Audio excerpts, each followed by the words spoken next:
तसं लिहिलंय की आज म्हणलं स्वतःला जरा जाब विचारावा. आज म्हणलं स्वतःला जरा जाब विचारावा. आईसाठी आपण काय करतो आढावा घ्यावा. आपण पहाटे उठलोय आई दुपारी, असं कधी घडलंय? आपण जेवायच्या आधी आईचं ताट आपण कधी वाढलंय? बरं, तुम्ही घरी येताना विनाकारण आईसाठी काय आणता? तुम्ही घरी येताना विनाकारण आईसाठी काय आणता? बरं तुम्ही सांगा, तुमच्या स्वतःच्या आईचा फेवरेट कलर कोणता? देवा, आईला हवं ते मिळू दे अशी प्रार्थना कधी केलीये? पाहिलं का आई शेवटची कधी ऑनलाईन आलीये? तिच्या बर्थडेची पार्टी तिच्या मैत्रिणींना बोलून आपण कधी देतो? तिने केलेला पसारा कधी आपण आवरतो? तरीही बाळाला कोणी बोललं की तिचं मन येतं भरून. तरीही बाळाला कोणी बोललं ना की तिचं मन येतं भरून. आपण बोलताना मात्र विनाकारण शिव्या आईवरून. अहो, लक्षात ठेवून बाळासाठी ती सतत हात पसरते. कधी दैवापुढे, देवापुढे, नशिबापुढे लक्षात ठेवून ती बाळासाठी सतत हात पसरते.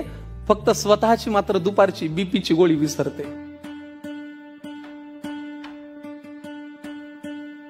आईची आईहून बाळांनो कधीतरी वागा ना.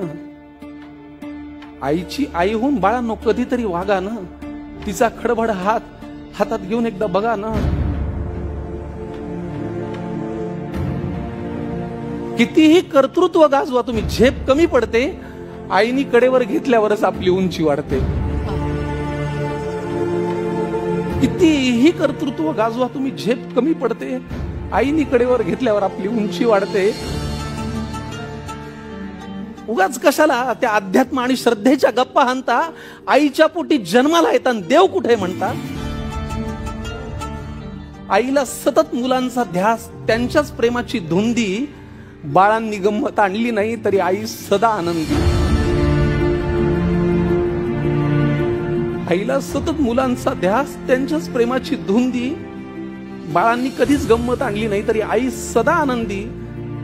नको कुणाशी स्पर्धा देवा, नको कुणाचा हेवा.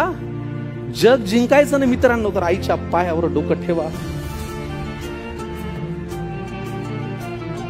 जग जिंकायचं असेल मित्रांनो, आईच्या पायावर डोकं ठेवा.